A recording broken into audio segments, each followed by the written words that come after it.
accepter que l'ordre du monde nous impose de revoir nos priorités pour nous-mêmes. Et on doit porter ces choix au niveau européen pour défendre l'Europe et la France, nos intérêts, notre sécurité, notre liberté. Parce que si nous sommes faibles aujourd'hui,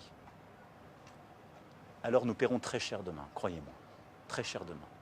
L'effacement géopolitique de l'Europe et l'insécurité qui y régnera.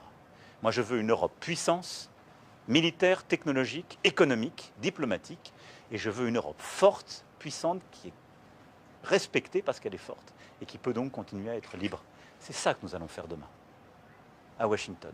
C'est ça que nous allons porter, et dire aussi que ce pilier européen de l'OTAN, que nous défendons, nous Français, depuis tant d'années, est désormais une réalité, et que nous sommes prêts à prendre nos responsabilités quand on parle de ces garanties de sécurité collective.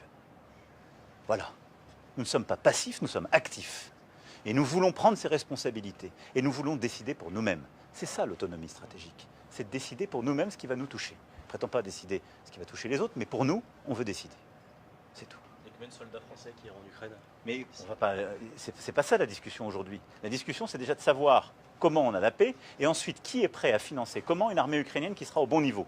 Premier élément. Et la deuxième ensuite, c'est d'avoir quelques milliers de soldats entre plusieurs pays. Donc ce n'est pas massivement un déploiement, il ne faut pas commencer à faire peur aux Français. Mais surtout, ça n'a pas de sens. Si le premier pilier, aujourd'hui, quelle est l'armée européenne la plus importante? C'est l'armée ukrainienne. C'est la plus grande armée d'Europe. Ils sont quasiment à 1 million de combattants. Nous en sommes tous très loin. Nous, on a une armée qui est beaucoup mieux équipée, qui a la capacité nucléaire, très bien. Mais notre vocation n'est pas de nous substituer à une armée ukrainienne, c'est de la bâtir. C'est ça la première garantie de sécurité. Ce sera donc ça le premier sujet. Et après, c'est les forces de réassurance. Mais les forces de réassurance, je vous l'ai dit, c'est une signature stratégique.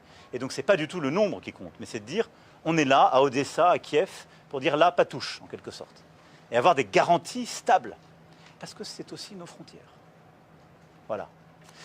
Merci à vous, en tout cas, d'être là et d'avoir conscience que ce moment est un moment grave pour l'Europe, la France, aux côtés des Ukrainiens. Mais ça nous touche aussi très directement. Merci beaucoup. Merci.